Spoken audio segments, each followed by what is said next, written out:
Jadi Bapak Saudaraku, sangatlah memang mustahil untuk mendapatkan kehidupan yang kekal itu. Karena kita melihat 1 Yohanes 3 ayat 13 ini. Janganlah kamu heran, saudara-saudara, apabila dunia membenci kamu. Jadi Bapak Saudaraku, tidak seberapa manusia mau dibenci sahabatnya. Rata-rata manusia mengambil hati, mengambil kesukaan sahabatnya, mengambil hati teman-temannya, tidak mau bertentangan dengan sahabatnya. Padahal kita menjadi anak Tuhan ini harus tampil beda. Jadi bagaimana kita bisa melakukannya jika kita berjalan seturut dengan kehendak manusia? Tentu tidak bisa. Di sini jelas katakan yang tadi kepada kita, janganlah kamu heran, saudara-saudara, apabila dunia membenci kamu. Jadi Bapak Ibu Saudaraku, rata-rata manusia tidak ingin dibenci oleh dunia. Ayat 14 mengatakan kepada kita, kita tahu bahwa kita sudah berpindah dari dalam maut ke dalam hidup, yaitu karena kita mengasihi saudara kita. Barang siapa tidak mengasihi, ia tetap di dalam maut. Jadi Bapak Ibu Saudaraku yang saya kasih dalam nama Tuhan Yesus, kita harus mengasihi saudara kita. Jadi kita tidak bisa dendam, tidak bisa kita ada akar pahit. Siapapun itu, bagaimanapun itu, kita harus lega. Kita tidak bisa menyimpan akar pahit, karena dia diciptakan seperti itu. Karena Tuhan mengatakan kita harus memikul salib kita setiap hari. Jadi itulah salib kita Bapak Saudaraku, bukannya salib yang seperti Tuhan Yesus harus kita pundak, beloti itu di pundak kita ini besar, kita taruh setiap hari, bukan. Tapi salib itu adalah tantangan hidup, bahkan masalah-masalah pergumulan hidup dalam dunia ini. Jadi masalah itu bukan hanya datang dari diri kita, masalah datang dari keluarga, masalah datang dari saudara kita, masalah datang dari tetangga kita, lingkungan kita. Itulah salib. Jadi kita harus tahu bahwa kita itu mampu untuk memikul salib itu, mengikut Yesus. Jangan gara-gara tantangan masalah pergumulan itu kita lepaskan salib itu, sehingga kita larut sama seperti dia. Jadi Bapak Ibu Saudaraku yang saya kasih dalam nama Tuhan Yesus, ini tidaklah gampang. Jika kita tidak penuh dengan Roh Kudus, kita tidak berikan Roh Penolong, kita tidak akan mampu. Makanya banyak saat ini orang Kristen bertahun-tahun, puluhan tahun menjadi orang Kristen, masih ada akar pahit, masih ada dendam, masih ada tidak cakapan dengan keluarganya. Kenapa? Karena memang sangat berat. Jadi apa artinya kita menjadi orang Kristen, kita mengatakan menjadi anak Tuhan? Berarti itu hanya di bibir saja, bukan di hati kita. Jika di hati kita, tentu itu semuanya plong. Karena apa? Karena semua kita tahu itu kita tinggalkan. Jangan itu membuat kita menjadi jatuh ke dalam neraka. Jangan itu yang menyeret kita ke dalam neraka. Tapi tinggalkanlah itu, lupakanlah itu semua, supaya kita jangan ada penghambat, jangan ada menyeret kita ke dalam api neraka. Jadi Bapak Saudaraku, itu tidaklah gampang. Bahkan saat ini hanya berapa persen orang Kristen yang mau taat kepada firman Tuhan, apalagi melupakan masalah-masalah dalam hidup ini, apalagi melupakan tantangan-tantangan yang tidak sesuai dengan kehendaknya. Banyak saat ini kita baik, tapi dibalas dengan air tuba. Betapa itu sakitnya. Tapi itu harus kita tahu, itu adalah salib kita menjadi pengikut Kristus. Jadi jangan gara-gara tantangan masalah, tantangan dari keluarga, tantangan dari saudara-saudara kita tidak sampai di tujuan. Jadi Bapak Ibu Saudaraku, saat ini banyak sekali penghambat, setan itu sangat licik. Segala cara setan itu untuk menghambat kita supaya kita jangan lulus, supaya jangan kita masuk ke dalam kehidupan yang kekal itu. Jadi kita, Bapak Ibu Saudaraku yang saya kasih dalam nama Tuhan Yesus, kita harus lulus dalam ujian ini. Jika kita tidak lulus, kita jangan mengharap bahwa kita ini dapat masuk ke dalam kerajaan sorga. Karena firman Tuhan mengatakan, kuduslah, kuduslah kamu, sebab aku kudus, kata Tuhan. Jadi Bapak Saudaraku, jika kita mengikuti naluri hati kita, jika kita mau menyenangkan hati kita, tentu kita tidak dapat kudus. Tentu kita tidak layak untuk masuk ke dalam kerajaan sorga. Karena apa? Karena akar pahit sudah menumpuk di dalam hati kita. Dendam itu sudah menumpuk dalam hati kita. Dendam pada tetangga kita, dendam pada saudara kita, dendam pada anak kita, dendam pada keluarga kita. Karena kita mengingat perkataan-perkataan dia, karena kita mengingat perbuatan-perbuatan dia, sehingga ada akar pahit di dalam diri kita. Jadi itulah membawa kita ke dalam maut tanpa kita sadari. Jadi Bapak Ibu Saudaraku, marilah kita plongkan hati kita, marilah kita bersihkan hati kita, lepaskan itu semua, lupakan. Jangan lagi menoleh ke belakang, tapi maju terus seturut dengan firman Tuhan. Jangan kita seperti istri Lot, karena dia melihat bagaimana hartanya di belakang, sehingga dia menoleh ke belakang. Dalam hatinya, semua habis hartaku, semuanya hangus hartaku. Dia berpikir seperti itu, sehingga dia menoleh ke belakang, sehingga dia menjadi tunggul garam. Seringkali Bapak Ibu Saudaraku, kita ini menoleh ke belakang karena dunia ini, enak kali dia ya menikmati semua peninggalan orang tuaku. Aku tidak mendapatkan apa-apa, sehingga menoleh kita ke belakang, sehingga kita ini menjadi tunggul garam tanpa kita sadari.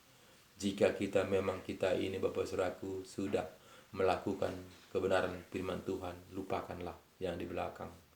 Marilah kita pandang Tuhan Yesus. Pandanglah ke depan, kemana arah tujuan kita. Jadi jangan itu membuat kita menjadi terhambat. Jangan membuat itu menjadi penghalang perjalanan kita menuju kehidupan yang kekal.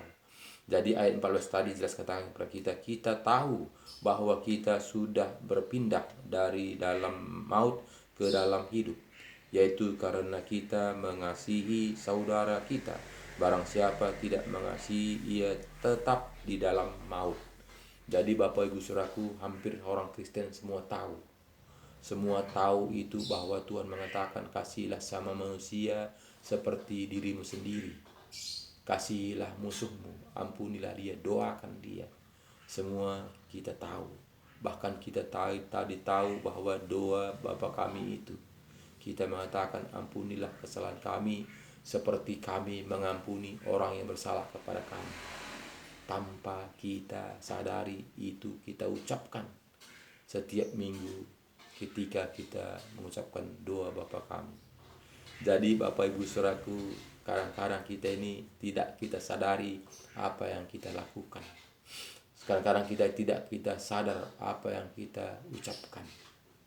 Jadi Bapak Ibu Saudaraku, itulah liciknya penghuni dunia ini untuk menggelabui kita supaya kita tidak layak untuk mendapatkan kehidupan yang kekal itu. Kenapa? Karena kita ini adalah empuk bagi santapan setan. Bapak Ibu Saudaraku, kuncinya kembali kita kepada Alkitab, supaya kita jangan digoda oleh penghuni dunia ini, supaya kita jangan diserongkan oleh penghuni dunia ini, tapi kita berjalan seturut dengan kehendak Tuhan. Jadi sini tadi katakannya kepada kita tadi, kita tahu bahwa kita sudah berpindah dari dalam maut ke dalam hidup, yang yaitu karena kita mengasihi saudara kita. Barang siapa tidak mengasihi mengasihi, ia tetap di dalam maut. Setiap orang yang membenci saudaranya adalah seorang pembunuh. manusia, dan kamu tahu bahwa tidak ada seorang pembunuh yang tetap memiliki hidup yang kekal di dalam hidupnya. Jadi Bapak Ibu Saudaraku, kita katakannya adalah seorang pembunuh jika kita membenci saudara kita, jika kita membenci tetangga kita, jika kita membenci anak buah kita, jika kita membenci anak kita, kita adalah seorang pembunuh. Jadi seorang pembunuh tidak layak untuk mendapatkan kehidupan yang kekal. Jadi Bapak Ibu Saudaraku, bukan hanya menghilangkan nyawa orang kita pembunuh, tapi membenci aja Tuhan mengatakan pembunuh. Jadi Bapak Ibu Saudaraku, tidak gampang mendapatkan kehidupan yang kekal itu. Banyak orang Kristen saat ini bertahun-tahun sudah menjadi anak Kristen, bahkan hamba Tuhan sama sekali. Banyak saat ini adalah pendendam. Banyak saat ini adalah akar pahit. Tidak bisa dilupakan, tidak bisa dilepaskan. Karena apa?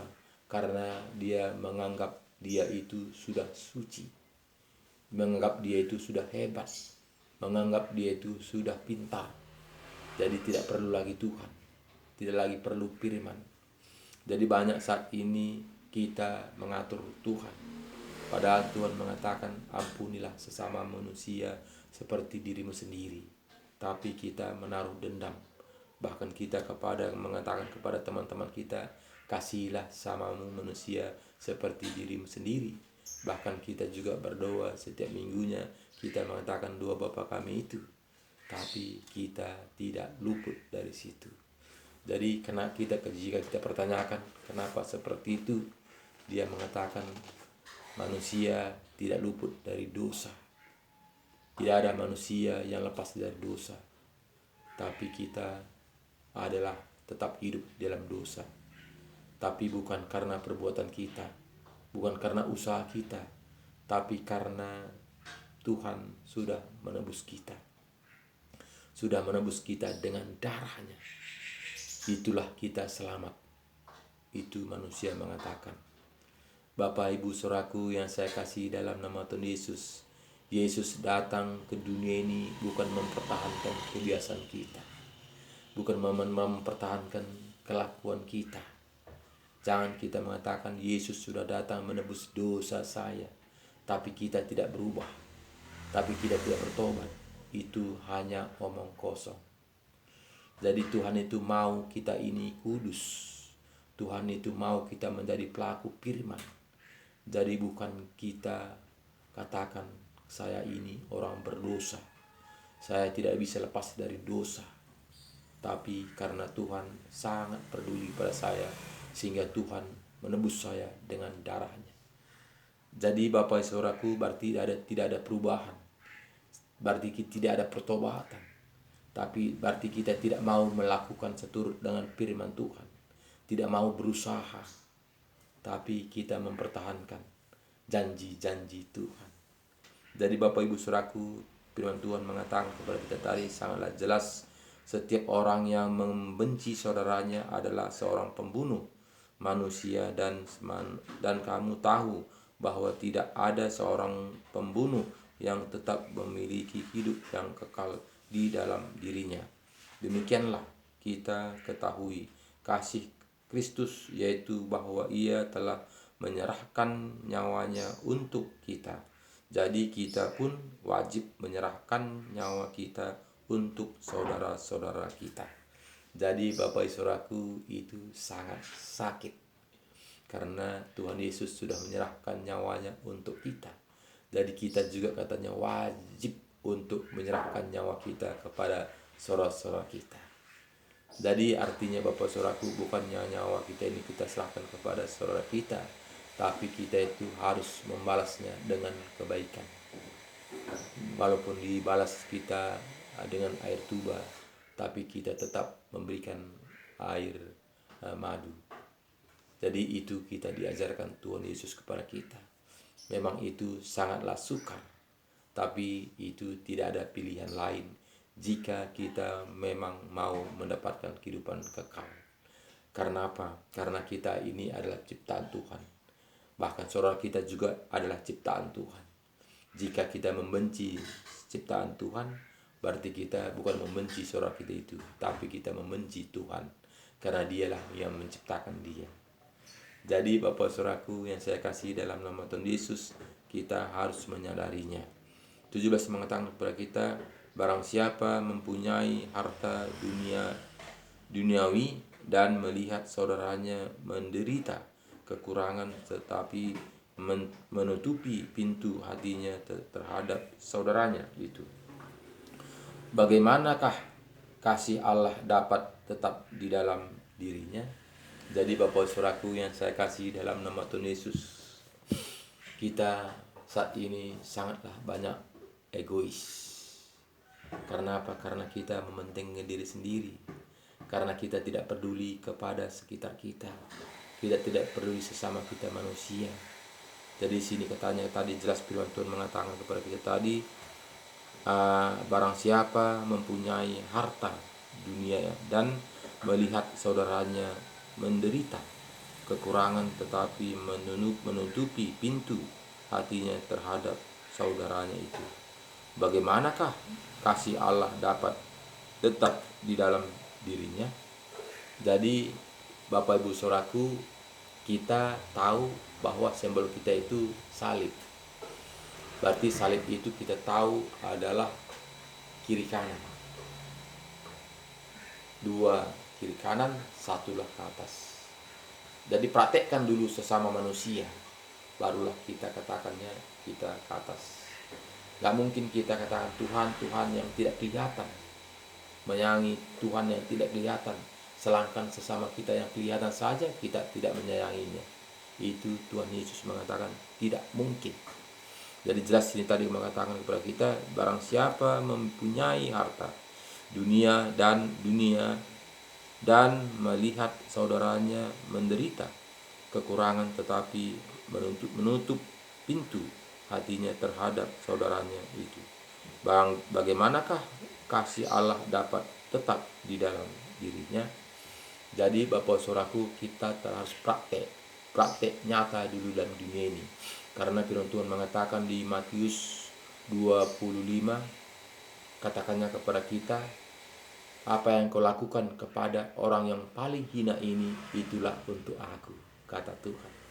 Ketika aku lapar, ketika aku telanjang, ketika aku haus, ketika aku lapar, ketika aku sakit, ketika aku dalam penjara, engkau menjenguk aku, katanya.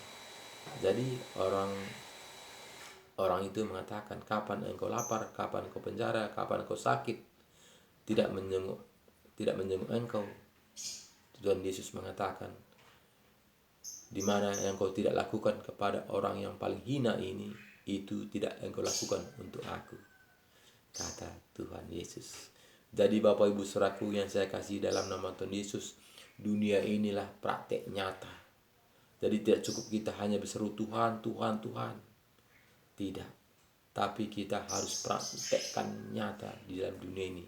Bahkan Tuhan mengatakan di Yohanes 14 ayat 12, jika engkau percaya kepada aku, engkau akan mengerjakan pekerjaan yang aku lakukan. Bahkan lebih daripada itu engkau lakukan. Jadi harus kita lihat apa yang dikerjakan Tuhan Yesus semenjak dia di dunia dulu. Dia melayani orang banyak. Dia menyembuhkan orang sakit. Dia mengusirkan setan-setan. Dia mencerahkan orang buta. Bahkan banyak mujizat-mujizat yang dilakukannya. Banyak dia mengasihi sesama manusia. Jadi itulah yang diajarkannya kepada kita. Tapi banyak saat ini orang Kristen tidak melakukannya, karena dia hanya mengatakan Tuhan, Tuhan, Tuhan. Jadi jelas firman Tuhan mengatakan Bapak Saudaraku, di mana Matius 7 itu sangatlah jelas mengatakan kepada kita ulang-ulang. Karena hampir tiap hari kita membaca Matius 7 ini. Karena Matius 7 ini kadang-kadang kita tidak mengerti. Di mana di sini katanya tadi Matius 7 ayat 20 ini, jadi dari buahnya lah kamu akan mengenal mereka. Jadi dari kelakuan kita inilah mereka melihat kita. Jadi tidak cukup hanya di bibir saja. Tidak cukup di bibir saja kita mengatakan saya ini Kristen, saya ini pengikut Kristus, saya ini anak-anak Tuhan. Tidak cukup. Tapi kita harus berbuah kepada orang banyak. Kita harus praktek nyata. Kita mengasihi sesama kita seperti diri kita sendiri. Jadi kita harus berbuat. Kita harus menolong. Jadi dengan cara kita bagaimana kita bisa menolong orang lain. Jadi jika kita tidak punya uang, seenggak-enggaknya kita peduli akan nyawanya. Jadi kita memberitakan firman Tuhan. Kita bersaksi tentang kebenaran firman Tuhan supaya dia selamat. Jadi Bapak Ibu Saudaraku, jadi menolong itu bukan hanya harus dengan uang, tapi dengan macam cara harus kita menolong sesama kita manusia. Jadi di sini katanya tadi, bukan setiap orang yang berseru kepadaku Tuhan, Tuhan akan masuk ke dalam kerajaan sorga, melainkan dia yang melakukan kehendak Bapakku yang di sorga. Jadi jelas firman Tuhan mengatakan, Bapak Saudaraku, bukan setiap orang yang berseru. Jadi berseru-seru aja pun kita katakan, aku tidak kenal kamu. Kalau kita tidak berbuah, kalau kita tidak menjadi terang, kalau kita tidak menjadi contoh, aku tidak kenal kamu, hanyalah kamu pembuat kejahatan. Jadi tidak cukup kita berseru-seru saja. Tidak cukup kita hanya memadakan mujizat tanda-tanda. Tidak cukup kita hanya mengadakan kuasa Tuhan. Tapi kita harus tunduk kepada firman-Nya, apa yang diajarkannya kepada kita. Kan jelas di sini tadi katanya, bukan setiap orang yang berseru kepada Tuhan, Tuhan akan masuk ke dalam kerajaan sorga, melainkan dia yang melakukan kehendak Bapakku yang di sorga. Pada hari terakhir banyak orang akan berseru kepadaku, Tuhan, Tuhan, bukankah kami berdemuat demi namamu dan mengusir setan-setan demi namamu dan mengadakan banyak mujizat demi namamu juga? Pada waktu itulah aku akan berterus terang kepada mereka dan berkata, aku tidak pernah mengenal kamu, hanyalah kamu daripadaku, kamu sekalian pembuat kejahatan.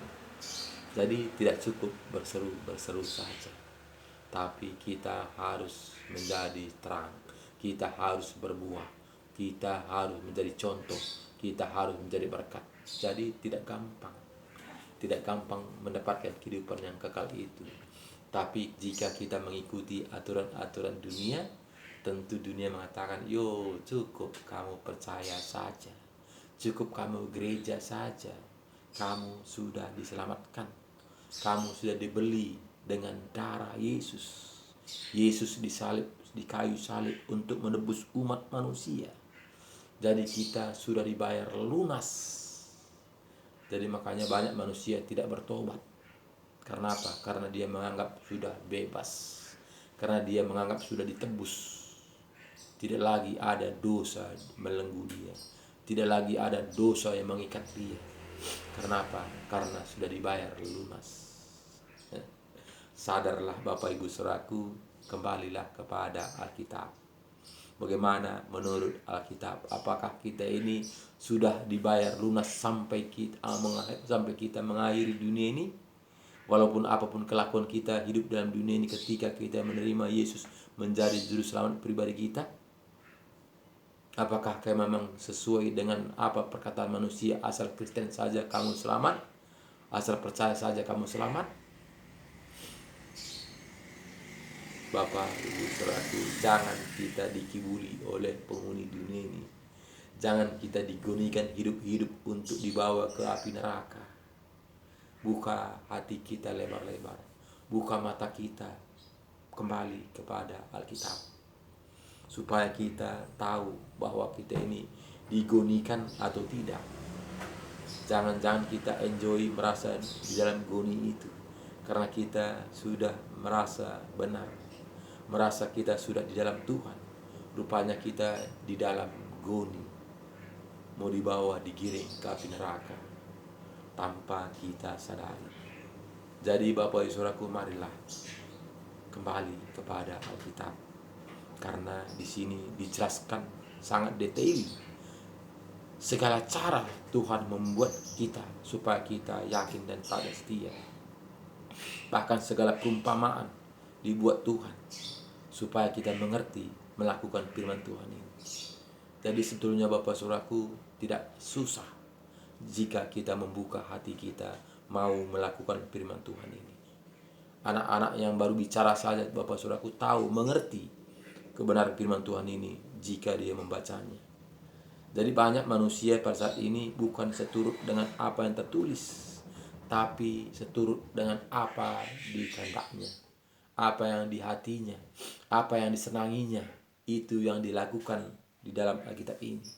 Jadi nggak bisa kita comot-comot Bapak Saudaraku, jangan bisa kita pilih-pilih isi Alkitab ini, tapi kita harus mengkonsumsinya dengan utuh. Jadi kita ini Bapak Saudaraku, tubuh kita ini jangan kita pilih-pilih. Seperti Bapak Saudaraku, kita melihat pacar kita. Melihat pacar kita, jangan kita hanya mencintai, menyenangi wajahnya saja, tapi harus kita menyenangi semuanya tubuhnya itu. Jadi nggak bisa kita menyenangi wajahnya saja. Jika dia membuang kotoran, kita mengatakan bau, kita mengatakan nggak bisa, karena dia utuh. Semuanya harus menjadi milik kita. Walaupun dia kurapan Bapak Saudaraku, itu juga milik kita. Jadi jangan kita mengatakan yang mulusnya saja, yang kurapan itu kita hindari. Nggak bisa. Itu harus komplit. Kita buat menjadi istri kita itu harus komplit. Semuanya utuh. Jadi nggak bisa kita bagian dalamnya buang semua. Aku nggak suka itu bau-bau semua. Kita mengatakan nggak bisa. Itu kurapnya dibuang semua, aku suka seperti itu, nggak bisa. Tapi semuanya. Jadi firman Tuhan ini juga Bapak Saudaraku harus utuh, karena Tuhan sudah memberikan firman Tuhan ini dengan sempurna. Jadi jangan kita otak-atik lagi, jangan kita kurang-kurangi lagi, jangan kita tambah-tambahi lagi. Jangan kita ini tafsir-tafsirkan Alkitab ini. Jika kita tafsir-tafsirkan, roh Tuhan akan tidak lagi masuk, tidak lagi mengajar menuntun kita. Roh Tuhan itu akan meninggalkan kita. Karena apa? Karena kita keras hati. Mau kehendak kita yang terjadi, bukan kehendak Tuhan. Banyak kali kita orang Kristen saat ini, kehendaknya yang terjadi, bukan kehendak Tuhan. Jadi Tuhan itu sebagai juru pengada, juru transport, atau sebagai sapam, atau sebagai suruh-suruhan, diperintah-perintah. Kita duduk di kursi, Tuhan ladangku, Tuhan anakku, Tuhan hartaku, Tuhan rumahku, Tuhan semua kita perintah-perintah. Kita duduk tenang di rumah. Jadi siapa kita menganggap Tuhan itu Bapak Saudaraku? Apakah Tuhan itu kita menganggap sapam? Apakah Tuhan itu menganggap kita itu anak buah kita sehingga kita perintah? Sadar kita Bapak Saudaraku. Apapun yang berikan Tuhan itu kita harus syukuri. Jangan kita mengutuki Tuhan. Karena apa? Karena itu adalah pemberian Tuhan. Jadi kita harus menyukuri apa saja yang berikan Tuhan kepada kita. Jadi Bapak Saudaraku, marilah buka hati kita lebar-lebar, kembalilah kepada Alkitab. Baca Alkitab ini, renungkan, undang Roh Kudus masuk dalam hati kita. Tentu Roh Kudus akan menerangi hati kita. Roh Kudus akan mengajari kita. Roh Kudus akan membukakan rahasia-rahasia kebenaran firman Tuhan, sehingga kita mengerti jalan-jalannya Tuhan. Jika tidak ada Roh Kudus untuk menuntun kita, itulah yang bekerja, kepala kita yang bekerja, sehingga kita mengeraskan hati, sehingga kita firman Tuhan ini kita pilih-pilih, sehingga firman Tuhan ini kita comot-comot, sehingga firman Tuhan ini kita tambah-tambahi, sehingga firman Tuhan ini kita bumbu-bumbui. Karena apa? Karena yang bekerja adalah otak kita.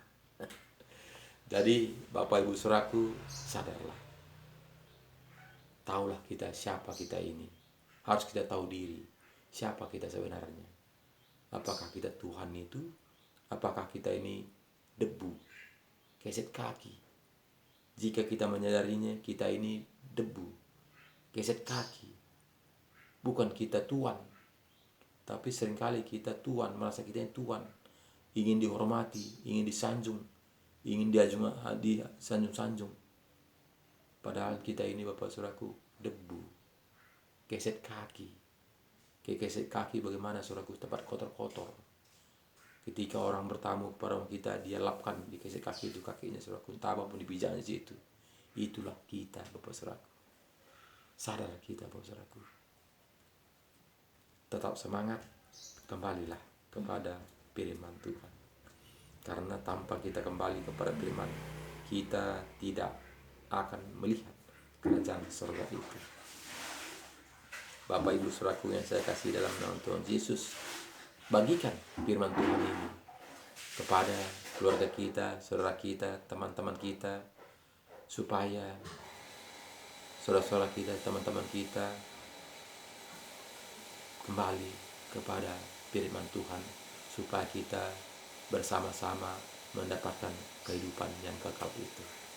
Dan jangan lupa subscribe video ini Bapak Saudaraku, YouTube ini, supaya sampai ke seluruh dunia, bahkan ke pelosok-pelosok, supaya kita bersama-sama kembali kepada Alkitab, kembali kepada original, kembali kepada laptop, supaya kita betul-betul kembali kepada firman Tuhan.